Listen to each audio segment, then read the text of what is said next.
서울 아파트 가격이 들썩이면서 강북 지역에서도 평당 분양가 5천만 원이 넘는 아파트가 나왔습니다. 집값 상승에는 전국 주택 가격이 5개월째 내림세를 유지하고 있는 가운데 수도권 주택 매매 가격은 지난달 상승세로 돌아섰습니다. 한국 부동산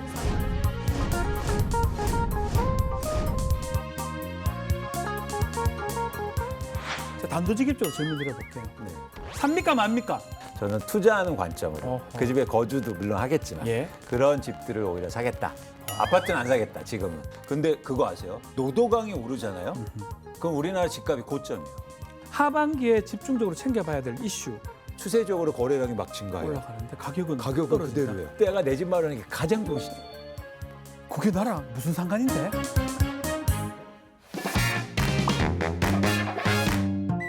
시청자 여러분 안녕하십니까? 나에게 꼭 필요하지만 은밀하게 숨겨진 고급 정보를 샅샅이 뒤져서 여러분께 전달해 드리는 변호사 박지훈입니다.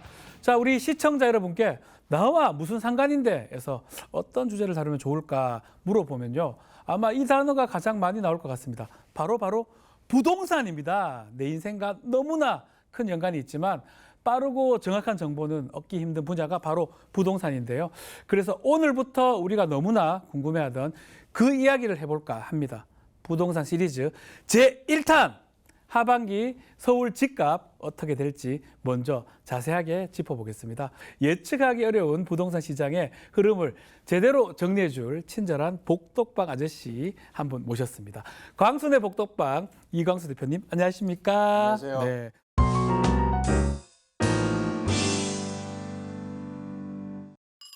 부동산 시리즈 첫 시리즈니까 네. 얘기 좀 해주셔야 됩니다. 그럼요. 특히 하락세 이어가던 서울 집값 네. 들썩들썩거리고 있는데 이 질문 많이 받을 거예요. 요즘 집 사야 되냐 말아야 되냐 많이 받고 있지 않습니까? 엄청나게 많이 받죠. 집 사야 돼요. 저한테 메일도 많이 오고 궁금해하세요. 네. 근데 그 지점이 사실 아쉬워요. 네. 떨어질 때는 가만 계시다가 또 오를 때만 마음이 사고 싶은 마음이 생기거든요. 오를 때만. 근데 왜 그러는지 그런 이야기를 오늘 또 드리고 해주셔야 됩니다. 그리고 부동산은 가장 중요한 뭐죠? 자산이고요. 예, 맞아요.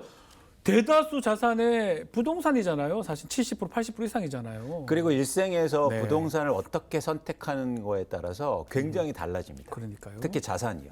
그렇기 때문에 여러분 진짜 중요하다. 맞습니다. 그래서 중요하게 생각하시고 오늘 잘 들어주셨으면 좋겠다라는 말씀을 드립니다. 좋습니다. 그럼 우리 이광수 대표의 2024년 부동산 전망 자세하게 들어보기 전에 최근 서울 집값 어떤 그래프를 그리고 있는지 강현준 기자와 함께 좀 분석을 들어보겠습니다. 강현준 기자 나와주십시오. 네, 지금으로부터 4년 전인 지난 2020년 정점을 찍었던 서울 아파트 값은 2021년 내리막을 타기 시작해 지난해 말까지 하락세 둔화가 지속됐습니다. 그런데 최근 서울 집값 그래프가 연일 위로 향하고 있습니다.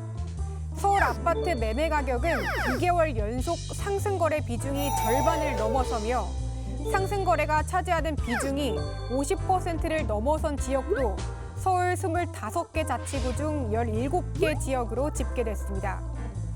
지역별로 살펴보면 매매 가격이 가장 많이 상승한 곳은 성동구가 0.68%로 가장 높았고 광진, 마포, 용산이 0.38%로 그 뒤를 이었습니다. 일명 마용성과 한강 벨트 등 신축 아파트가 몰린 지역이 상승세를 주도했습니다. 2분기 아파트 거래량도 1분기보다 80.4%포인트 늘어난 16,407건을 기록하며 부동산 시장이 다시 살아나는 것 아니냐는 기대감이 커지고 있습니다.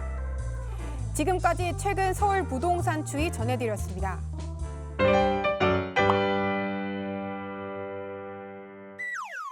네, 강현준 기자 고생하셨습니다. 서울 집값이 지금 계속 오르고 있고 거래량도 엄청나게 늘었다. 지금 이 상황 어떻게 보고 계십니까?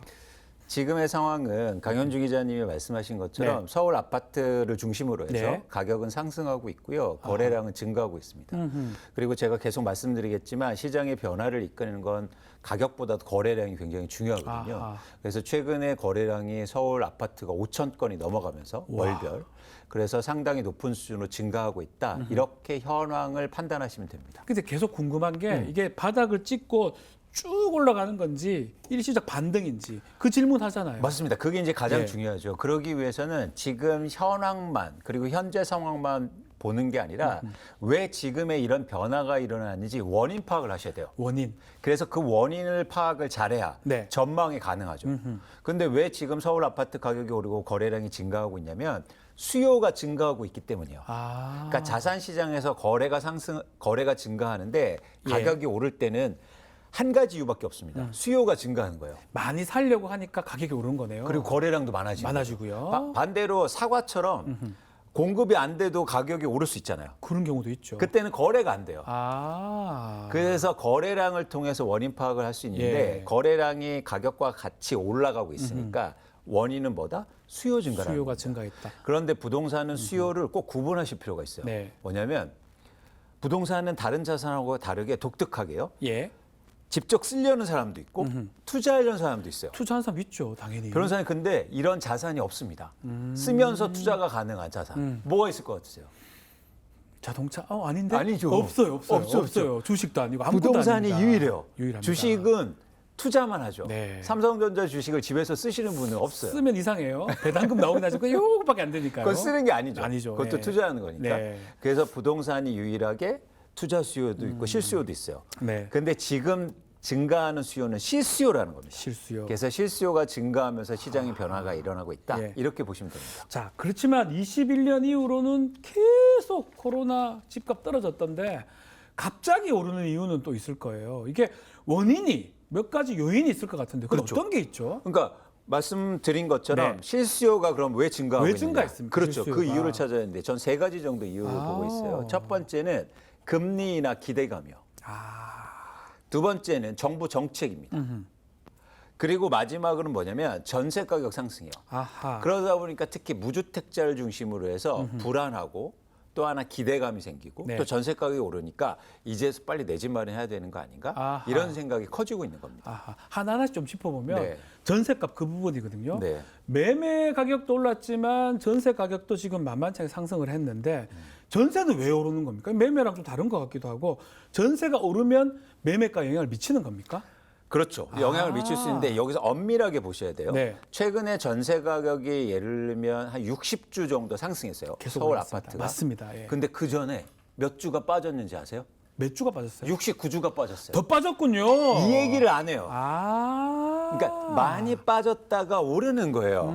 이제 앞으로가 중요해요. 그렇죠. 여기서 더 오르면 시장의 변화가 일어나는 예. 건데 사실은 모든 자산 시장이 그렇습니다.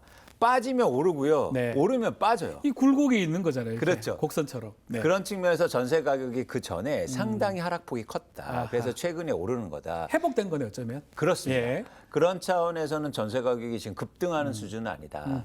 그래서 왜 우리가 전세 가격을 얘기하냐면 아까 실수요 얘기 네. 드렸는데 전세 가격이 여기서 더 오르면요. 네. 투자 수요가 생겨나요. 이럴 바야 산다가 되는. 그렇죠. 그리고 또 예. 하나 뭐냐면 전세를 이용해서 갭 투자하는 갭 투자할 사람. 수 있고요. 그렇기 때문에 전세 가격을 관심 있게 보는데 아직까지 그 정도 수준은 아니다. 아니다. 예. 자, 두 번째 금리 말씀하셨습니다. 지난 시간에 저희가 금리 얘기를 좀 했었는데 주담대, 주택담보대출 2%대로 내려온 것도 있고요. 기준금리가 인하된다 이런 이슈도 있는데 금리가 떨어지면 부동산 시장이 더 활발해지는 거죠. 그렇죠. 근데 중요한 게 뭐냐면 금리의 절대 수준보다 네. 폭과 그리고 기대감이 이건 중요한 거예요. 기대감. 예를 들어서 무슨 얘기냐면 금리가 인하된다는 건 맞는데 지금 금리 수준이 주택담보대출이 4%에서 네. 2%대로 떨어지니까 예. 폭이 크잖아요.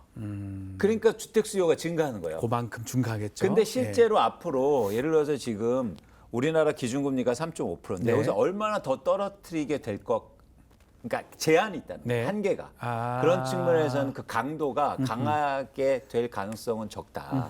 그런 측면에서 시장에서 금리 인하에 대한 기대감이 너무 증폭돼 있다. 아, 그런 것들이 그게 일부- 반영이 되는 거군요. 그렇죠. 일부 시장에서 지금 단기적으로 크게 영향을 미치는 거죠. 네. 여기서 잠깐 거래량과 매매 가격이 빠르게 오르며 요동치고 있는 서울 부동산 시장. 집값이 오르는 이유는 무엇일까요? 먼저 전세값 상승으로 실수요자들의 불안 심리가 높아졌고 갭 투자를 노리는 투자 수요도 증가합니다. 또 금리 인하에 대한 기대감도 한 몫을 차지했는데요. 하지만 전세값도 꾸준한 하락 뒤에 회복세라는 점. 금리 인하 역시 기대만큼 큰 폭은 아니라는 점 등을 고려해 시장의 움직임은 조금 더 신중하게 바라봐야겠습니다. 자, 지역별로 좀 하나하나 살펴보면 서울 중에 가장 많이 오르고 있는 곳이 이른바 마용성입니다. 마포, 용산, 성동이죠. 자, 1등으로 오르고 있는데 요즘 강남보다 마용성이 더 인기가 좋다는 얘기가 있는데 마용성 상승세는 계속 되는 겁니까? 최근까지 많이 예. 올랐는데요. 뭐 질문에 답해드리자면 지속되기는 어려워 보여요. 아, 마용성은 예, 왜냐하면 지금 이 마용성이 오르는 이유가 예. 아까 말씀드린 것처럼 실수요자들이 사기 때문이에요.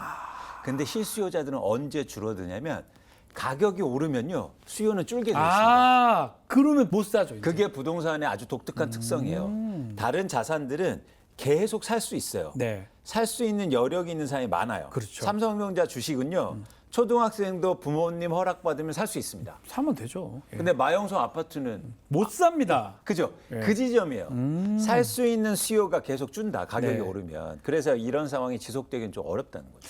자, 그렇다면 또 지역별로 좀 보면 2020년 그 무렵에 갭 투자가 가장 활발했던 곳이에요.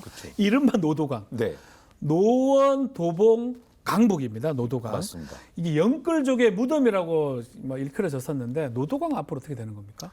그러니까 일단 지금 상황은 시장에 투자 수요가 없으니까 네. 이 시장도 계속 안 좋대. 이 지역도. 네, 안 투자 좋다. 수요가 안 들어오니까. 네. 그래서 투자 수요가 계속 들어오긴 힘들 테니까 계속 부진한 모습을 보일 가능성이 되게 크다는 거예요. 네. 그러니까 안타깝지만 노도강은 뭐 가격이 오르거나 이러기는 좀 제한적이지 않느냐 이렇게 보고 있고요. 네. 근데 그거 아세요, 변호사님? 네. 노도강이 오르잖아요. 그럼 우리나라 집값이 고점이에요. 아, 노도강이 오른다면 우리나라는 고점에서 떨어질 밖에 안 남았다는 그렇죠. 거네요. 2021년도에 노도강이 제일 많이 오르니까 고점이었잖아요. 맞습니다. 과거에도 그랬습니다. 2007년도에 노도강이 제일 많이 올라요. 그 뒤로 집값이 계속 빠지거든요. 그런 신호를 사실 노도강이 주는 거죠. 자, 이 부동산 특히 지역별로 마용성, 노도강 얘기도 좀 하는데 상승세 이어가고 있는 서울 부동산 시장 진짜 오르고 있는 게 맞는지 또 지역별 특징 한번 짚어주면 좋을 것 같습니다. 오르곤 있습니다. 그러니까 오르곤 거래되는 있다? 예. 아파트 가격이 오르고 예. 있는데 이제 언론이라든지 전문가 분들이 얘기하는 것처럼 뭐 전부 다 정고점을 돌파하고 다 상승하는 추세는 아니고요. 거래되는 것 중에 50%가 상승하고 있고 네. 나머지 40% 정도는 하락이라든지 아. 보합 거래되고 있거든요. 예. 그런 상황 속에서 이게 본격적으로 상승세를 보기에는 말씀을 다시 드리겠지만 그렇게는 어렵게 보고 있고요. 네.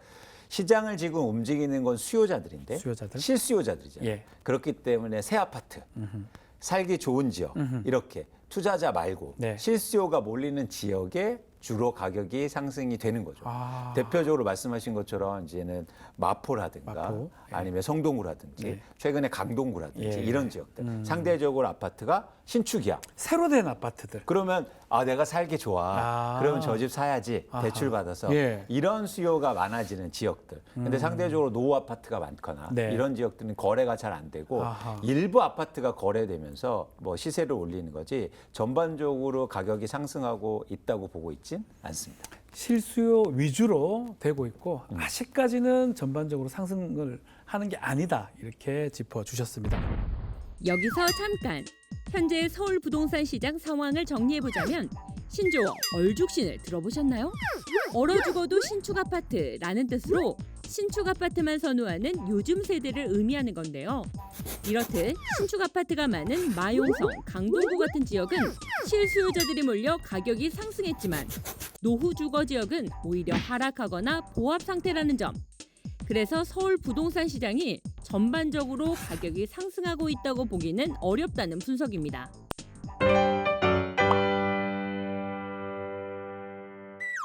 자, 저희 프로그램 타이틀 나와 무슨 상관인데입니다. 제가 단도직입적으로 질문 드려볼게요. 네. 삽니까 맙니까? 맙니다. 아, 맙니까? 맙니까? 예. 지금 살 시점이 네. 아니다. 살 시점이 그리고 아니다. 특히 저는 말씀드리고 싶은 게 무주택자분들이 네. 지금 이 집값에 무리하게 대출 받아서 살 시점은 아니라는 대출은 거. 절대 안 된다는 거죠. 무리하게. 그러니까 대출을 받으셔도 좋은데 대출 받아서 높아진 집을 사니까 가격이 그게 문제라는 거고요. 집값이 다시 하락을 전망하니까 여러분들이 충분히 내 집 마련하기 좋은 시점이 반드시 온다. 네. 여러분들이 그래서 초조하게 생각하지 마시고 심리적으로 쫓기지 마시고 또 하나 불안하지 않으셨으면 좋겠어요. 불안하지 마라. 지금 네. 시장이 불안해요. 네. 특히 무주택자분들을 중심으로 해서 네. 막 불안해요. 근데 이 불안한 마음을 좀 진정시키고 시장을 좀 제대로 보셨으면 좋겠습니다. 네. 자, 아직 아니랍니다. 네. 불안감 없애라 이렇게 말씀 주셨습니다. 집을 사는 사람들 유형을 보면 두 가지 같습니다. 집 없는 서름 너무나 커서 오래 살려고 정말 거주 목적으로 사는 분들도 있고요. 또 두 번째, 투자 목적으로 사는 분들도 있습니다. 실수요자 아니면 투자 목적에 따라서 집을 언제 살지, 타이밍, 또 선호한 지역이 좀 다를 것 같아요. 좀 짚어주시면 좋을 것 같습니다. 근데 저는 네. 두 실수요와 투자 수요를 구분하지 않으셨으면 좋겠어요. 아. 제가 제일 싫어하는 말이 뭐냐면요. 아니 본인이 거주할 건데 아무 때나 사면 어때? 이 말을 제가 제일 싫어해요. 이거 안 돼, 안 돼. 그리고 나는 가격이 예를 들어서 떨어지거나 내 수준에 맞는 네. 그 아파트를 무리 없이 사는 게 맞지 막 무리해서 그렇게 대출받아서 높아진 가격의 아파트를 사는 건 일생의 부담으로 작용할 수 있다는 거죠. 그런 측면에서 내가 무주택자분들이 실수요로 사고 뭐 이렇게 집을 옮기시는 분들도 실수요로 구매할 때 네. 투자자처럼 생각하셨으면 좋겠다. 내 집도 투자자처럼 사시라. 오히려 투자자처럼 예, 2021년도에 잘 보고 살아. 그렇죠. 2021년도에 무슨 일이 있었냐면요. 예. 집값이 고점이었잖아요. 예, 맞아요. 급등했잖아요. 예, 맞아요. 그때 무주택자는 무리해서 대출받아서 집을 사요. 맞아요. 근데 다주택자는 거기다 집을 팔았어요. 그러니까 왜 그런 일이 벌어집니까? 아. 저는 여러분들이 조금 더 투자자처럼 행동하셨으면 좋겠어요. 그래서 저는 오히려 서울 시내에 있는 네. 뭐 단독주택이나 오. 토지가 넓은 예. 한옥이나 오. 이런 데 관심이 있어요. 혹시 성북이나 평창동 이쪽 그렇죠. 그렇죠. 그런데 요즘 사람들이 전혀 보고 있지 않거든요. 오. 그래서 역설적으로 보면 땅값을 계산해 보잖아요. 네. 그 지역이 엄청 싸요. 저는 투자하는 관점으로 어허. 그 집에 거주도 물론 하겠지만 예. 그런 집들을 오히려 사겠다. 아파트는 안 사겠다. 지금은. 좋습니다. 아이디어 얻었는데요. 네. 땅 보고 사자. 네. 땅 크게 좋다라고 말씀 주셨습니다. 네. 자, 이제 하반기에 서울 부동산 어떻게 흘러갈지 좀 전망을 좀 해주셔야 될 것 같습니다. 제가 말씀드렸지 네. 상반기에는 실수요자가 증가해서 거래량과 가격이 상승했고 그리고 거래량이 증가했다는 말씀을 드렸잖아요. 네. 근데 이 실수요는 지속적으로 증가할 수가 없어요. 다시 줄어들게 될 겁니다. 네. 그렇게 되면 어떻게 되냐면 거래량이 다시 줄어들게요. 거래량이 줄 그래서 것이다. 거래량이 네. 주는 게 먼저 첫 번째 나오는 신호입니다. 거래량이 줄어들면 네. 네. 그 다음에 하반기로 갈수록 매도 물량이 다시 증가할 거예요. 왜냐하면 거래가 안 되면 집을 갖고 있는 사람들이 팔려고 하는 사람들이 많아지겠죠. 그런데 집을 내놓는데도 집이 안 팔려요. 보는 사람이 없어. 그럼 호가를 낮추겠죠. 네. 그러면 다시 가격이 떨어질 가능성이 높아 보이고요. 그런 시점을 올해 한 11월, 12월 이후로 보고 있습니다. 자, 그리고 부동산 좀 시장 흐름을 좀 보려면 잘 파악하려면 금리라든지 세금 관련 뭐 정책 이슈 이런 것들을 좀 잘 알아야 될 것 같은데 부동산에 관심 있는 분들이 하반기에 집중적으로 챙겨봐야 될 이슈 어떤 게 있을까요? 가장 중요한 건 지금 네. 단기적으로는 정부의 정책과 부동산 정책과 말씀하신 것처럼 금리 이 두 가지인데요. 이 두 가지는 제가 보기에 선반영됐다고 봐요. 네. 그러니까 무슨 얘기냐면 이런 기대감이 너무 커요. 그러니까 지금 정부가 부동산 규제 완화책을 엄청나게 해주고 있는데 그게 지금 다 반영이 돼 있고 또 하반기에 금리 인하 기대감이 이미 사람들의 심리를 움직여서 행동으로 일으키고 있거든요. 어허. 그래서 실제로 그런 일이 벌어지면 사실 시장은 또 다른 변화가 일어날 가능성이 있습니다. 네. 무슨 얘기냐면 예. 예를 들면 이런 거예요. 시장이 먼저 기대해서 행동했다면 아. 실제적으로 그런 현상이 나타났을 때 예. 오히려 더 차분해지는 거죠. 시장이 미리 반응한다는 거네요. 그렇습니다. 왜냐하면 한국의 부동산 시장이 투자화되어 있기 때문에 예. 사람들은 먼저 반응해요. 아하. 먼저 기대하고 예. 그리고 심리 영향이 훨씬 더 큰 거죠. 알겠습니다. 자, 투자하는 분들은 그렇다 치더라도 실수요자들의 꿈은 내 집 마련이 꿈이잖아요. 그렇죠. 또 인생은 타이밍 이렇게 얘기하는데 집 살 타이밍을 한번 알려주면 좋을 것 같아요. 부동산의 특징은 뭐가 있냐면 유동성이 낮잖아요. 아. 쉽게 사고 팔 수 없잖아요. 예. 그리고 움직이지 않는 자산 이 두 가지 특성이 있잖아요. 네. 움직이지 않는 자산이기 때문에 사실 여러분들이 위치는 특별히 고민할 필요가 없어요. 이미 다 아는 거예요. 그렇기 때문에 중요한 건 사실은 어디에서 큰 차이가 나냐면 네. 언제에서 차이가 나요. 어디보다 언제. 네. 그래서 여러분들이 진짜 내 집 마련하실 때 나 언제 사야 되지? 이 두 가지 그러니까 언제를 볼 때 두 가지 관점이 중요한데 어떤 거죠? 내 시점, 내가 과연 집살 시점이 언젠가 자산이라든가 대출을 보시면서 예. 이걸 고민하시고 두 번째는 네. 이제 시장의 시점이잖아요. 아하. 그 시점은 언제냐면 거래량이 추세적으로 증가하는데 가격이 빠지거나 안 오를 때가 반드시 와요. 추세적으로 거래량이 막 증가해요. 올라가는데 가격은 가격은 그대로예요. 그대로구나. 예. 그때가 내 집 마련하기 가장 좋은 시점입니다. 오. 그 다음부터 가격이 오를 테니까. 예. 그래서 여러분들이 우리는 지금 언론이라든지 전문가들을 보면 가격만 얘기하잖아요. 네. 근데 거래량이 훨씬 더 중요합니다. 그래서 거래량을 잘 보시면서 본인 말고 다른 사람들이 어떻게 행동하는지 잘 보셨으면 좋겠어요. 네. 거래량이 증가한다는 말은 누군가 계속 산다는 얘기니까. 산다는 거니까. 대신 거래량이 추세적으로 증가해야 됩니다.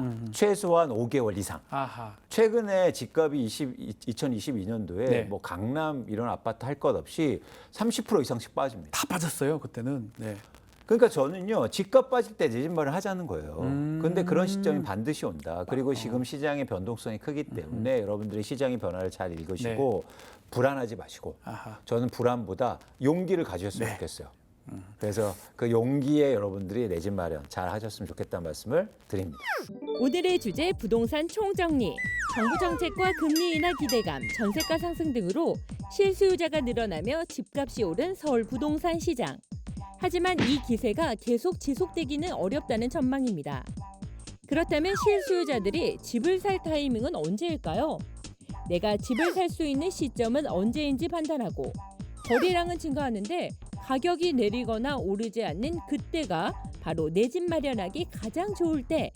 가격보다는 거래량에 주목하세요. 기회는 반드시 옵니다. 불안보다 용기를 가져보세요. 이광수 대표님과 함께 2024년 하반기 서울 부동산 전망에 대해서 자세하게 알아봤습니다. 자, 알차고 유익한 이야기 너무 감사드리고요. 다음 시간에 부동산 시리즈 2탄으로 다시 만날 텐데 어떤 주제인지 미리 살짝 좀 알려주십시오. 다음 시간에는 네. 한국 부동산 시장에서 가장 불안한 부분을 불안한 거. 네, 그 말씀을 같이 들어볼까 합니다. 불안한 거. 공포스럽기도 하고 불안한 게 뭐가 예. 있는지. 그래서 그 실체를 알고 아하. 여러분들이 내 집 마련할 때 잘 대비하시도록 그런 말씀을 드려보겠습니다. 한국 부동산 시장의 불안감 한번 다뤄보겠습니다. 엄청 심각한 얘기니까요. 다음 시간도 놓치지 말고 꼭 본방사수 부탁드리겠습니다. 다음 시간에 또 나와 상관 있는 이야기 저희가 잘 준비해서 돌아오겠습니다. 시청해주신 여러분 고맙습니다.